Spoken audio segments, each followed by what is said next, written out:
Hello, welcome to my YouTube channel. അപ്പോൾ ഇന്ന് എനിക്ക് ഒട്ടും ഹാപ്പി അല്ലാത്തൊരു സ്റ്റോറിയാണ് പറയാനുള്ളത് കേക്കിൻ്റെ. ഹാപ്പി ആയിട്ടുള്ള സ്റ്റോറി പറയാനാണ് നമുക്ക് എപ്പോഴും ഇഷ്ടം, പക്ഷേ എപ്പോഴും അങ്ങനെ തന്നെ ആവണമെന്നില്ലല്ലോ. ലൈഫിൽ നമ്മൾ അൺഎക്സ്പെക്റ്റഡ് ആയിട്ടുള്ള കുറേ കാര്യങ്ങൾ സംഭവിക്കില്ലേ.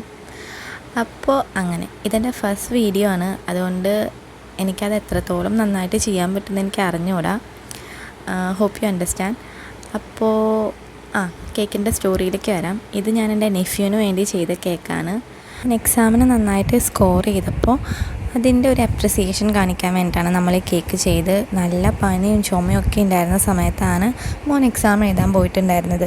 എന്നിട്ടും അവനത് നന്നായിട്ട് അറ്റൻഡ് ചെയ്തു. അപ്പോൾ അവൻ്റെ ആ ഒരു എഫേർട്ടിന് നമ്മൾ ഒരു അഭിനന്ദനം കൊടുക്കണമല്ലോ, അതിന് വേണ്ടിയിട്ടാണ് ഈ ഒരു വർക്ക് ഞാൻ ചെയ്തിട്ടുണ്ടായിരുന്നത്. ചെയ്യുന്ന സമയത്ത് അങ്ങനെ പ്രത്യേകിച്ച് ഡിസൈനും കാര്യങ്ങളൊന്നും മൈൻഡിൽ ഉണ്ടായിരുന്നില്ല. എനിക്ക് സ്ക്വയർ കേക്ക് ചെയ്യാൻ പൊതുവേ ഭയങ്കര ബുദ്ധിമുട്ടുള്ള കാര്യമാണ്. എനിക്ക് അത്ര ഈസി ആയിട്ട് ചെയ്യാൻ പറ്റാറില്ല. അപ്പോൾ നമ്മൾ വീട്ടിലേക്കുള്ള കേക്കായതുകൊണ്ട് എക്സ്പീരിമെൻസ് ആവാലോ എന്ന് കരുതിയിട്ട് സ്ക്വയർ കേക്ക് ചെയ്യാം. സാധാരണ ഞാൻ സ്ക്വയർ കേക്ക് ഒന്നില്ലെങ്കിൽ 2 ലെയർ അല്ലെങ്കിൽ 3 ലെയർ അതുപോലെയാണ് ഞാൻ ഇതുവരെ ചെയ്തിട്ടുള്ളൂ. ഇതുവരെ ഞാൻ 4 ലെയറായിട്ട് ചെയ്തിട്ടില്ല. ഇത് 4 ലെയർ ആയിരുന്നു. അപ്പോൾ നന്നായി ചെയ്യണം എന്നൊക്കെ വിചാരിച്ചിട്ടാണ് സ്റ്റാർട്ട് ചെയ്തത്. പക്ഷേ ക്രീം ബീറ്റ് ചെയ്യുന്ന സമയത്ത് എൻ്റെ മോൻ ചെറിയൊരു വാശി കാണിച്ചു. അപ്പോൾ അതൊന്ന് സോൾവ് ചെയ്യാൻ വേണ്ടി പോയതാണ്. തിരിച്ചു വന്നപ്പോഴത്തേക്കും ക്രീം ഓവർ ബീറ്റായിട്ട് ആകെ കയ്യിൽ നിന്ന് പോയി. ആകെ കുളയും. ഞാനാണെന്നുണ്ടെങ്കിൽ ഓൾറെഡി വേറൊരു കേക്കുള്ളതുകൊണ്ട് 2 കേക്കിനും കൂടി ഒന്നിച്ചാണ് ക്രീം ബീറ്റ് ചെയ്തത്. അപ്പോൾ അത്യാവശ്യം നന്നായിട്ട് ക്രീം ഉണ്ടായിരുന്നു. എന്നിട്ട് അത് വെച്ചിട്ട് എങ്ങനെയൊക്കെയോ ചെയ്തെടുത്ത് പിന്നെ എനിക്ക് എന്ത് ഡിസൈൻ കൊടുക്കണമെന്നും അറിയണില്ല. കാരണം ഒരു ഷാർപ്പ് എഡ്ജും കാര്യങ്ങളൊന്നും കിട്ടിയിട്ടുണ്ടായിരുന്നില്ല. ഞാനൊരു ബ്രഷ് വെച്ചിട്ടാണ് അതിൻ്റെ ഒരു ഡിസൈനൊക്കെ സെറ്റ് ചെയ്തെടുത്തത്.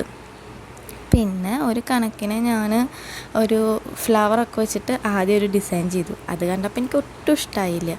അങ്ങനെ അത് മൊത്തം മാച്ച് കളഞ്ഞ് ആ ഒരു ബ്ലൂ തന്നെ ഫുള്ള് സ്പ്രെഡാക്കിയിട്ട് അതിൽ ചെറിയൊരു ഫോണ്ടൻ ഫ്ലവറൊക്കെ വെച്ചിട്ട് അങ്ങനെ ചെയ്തു. അത് ചെയ്ത് കഴിഞ്ഞപ്പോൾ ഓക്കെ ആയിരുന്നു. പക്ഷെ എനിക്ക് എന്നും ഞാൻ ചെയ്യുന്ന കേക്ക് ചെയ്ത് കഴിയുമ്പോൾ കിട്ടുന്ന ആ ഒരു സന്തോഷവും സാറ്റിസ്ഫാക്ഷനും ഒന്നും കിട്ടിയില്ല. എനിക്ക് ഭയങ്കര വിഷമമായി. പിന്നെ ഒന്ന് മാറ്റി ചെയ്യാനും അതിനുള്ളൊരു മാർഗ്ഗമില്ലാത്തതുകൊണ്ട് പിന്നെ അങ്ങനെ തന്നെ വിട്ടു. പിന്നെ ഞാൻ വിചാരിച്ചു നമ്മൾ വീട്ടിലേക്ക് തന്നെയല്ലേ, ഇത് കട്ട് ചെയ്ത് കഴിക്കാനുള്ളതല്ലേ, അങ്ങനെ വിചാരിച്ച് സമാധാനിച്ചു. അപ്പോൾ ഇതിൻ്റെ ഫൈനൽ ലുക്ക് ഞാൻ വീഡിയോൻ്റെ ലാസ്റ്റ് കാണിക്കാവേ. ഇന്ന് തന്നെ നമുക്ക് വേറൊരു കേക്കും കൂടി ഉണ്ടായിരുന്നു. അപ്പോൾ അതിൻ്റെ ഒരു മേക്കിംഗ് വീഡിയോയും കൂടിയും ഇതിൽ ആഡ് ചെയ്തിട്ടുണ്ട്. അപ്പോൾ ആ കേക്ക് വന്നിട്ട് ഒരു വൈറ്റ് ഫോറസ്റ്റ് കേക്കായിരുന്നു. അപ്പോൾ കസ്റ്റമറിനെ ജസ്റ്റ് എന്തെങ്കിലും ഒരു കളർ വെച്ചിട്ട് ചെയ്യണമെന്ന് മാത്രമാണ് പറഞ്ഞിട്ടുണ്ടായിരുന്നത്. പ്ലെയിൻ വൈറ്റിൽ ചെയ്യാതെ എന്തെങ്കിലും ഒരു കളർ ആഡ് ചെയ്തിട്ട് ഇഷ്ടപ്പെട്ട ഡിസൈൻ ചെയ്തോ, ബഡ്ജറ്റ് അവർക്ക് കുറവാണെന്ന് പറഞ്ഞു. അപ്പോൾ നമ്മൾ വൈറ്റ് ഫോറസ്റ്റ് കേക്കിൻ്റെ പൈസ മാത്രമാണ് വാങ്ങിയിട്ടുണ്ടായിരുന്നത്.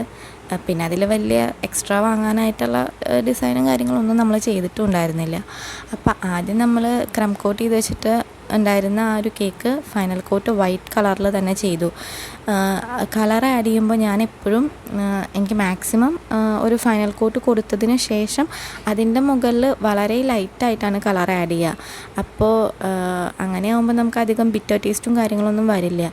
ഇത് നമ്മൾ യൂട്യൂബിൽ നിന്ന് തന്നെയാണ് കേട്ടോ ഇങ്ങനത്തെ ട്രിക്സും കാര്യങ്ങളൊക്കെ എനിക്ക് കിട്ടാറുള്ളത്. ഞാൻ അധികം എക്സ്പീരിയൻസ്ഡ് ആയിട്ടുള്ളൊരു ബേക്കറും കാര്യങ്ങളൊന്നും അല്ല. അപ്പോൾ അങ്ങനെയാണ് നമ്മൾ കളറൊക്കെ ആഡ് ചെയ്ത് കൊടുത്തത്. ബ്രൗൺ ഷെയ്ഡാണ് നമ്മൾ ചൂസ് ചെയ്തിട്ടുണ്ടായിരുന്നത്. നോർമലി ബ്രൗൺ ഞാനധികം കേക്കുകൾക്കൊന്നും കൊടുക്കാറില്ല, അതുകൊണ്ട് ജസ്റ്റ് ചൂസ് ചെയ്തു എന്നുള്ളൂ. വേറെ പ്രത്യേകിച്ച് കാരണങ്ങളൊന്നും ഉണ്ടായിരുന്നില്ല.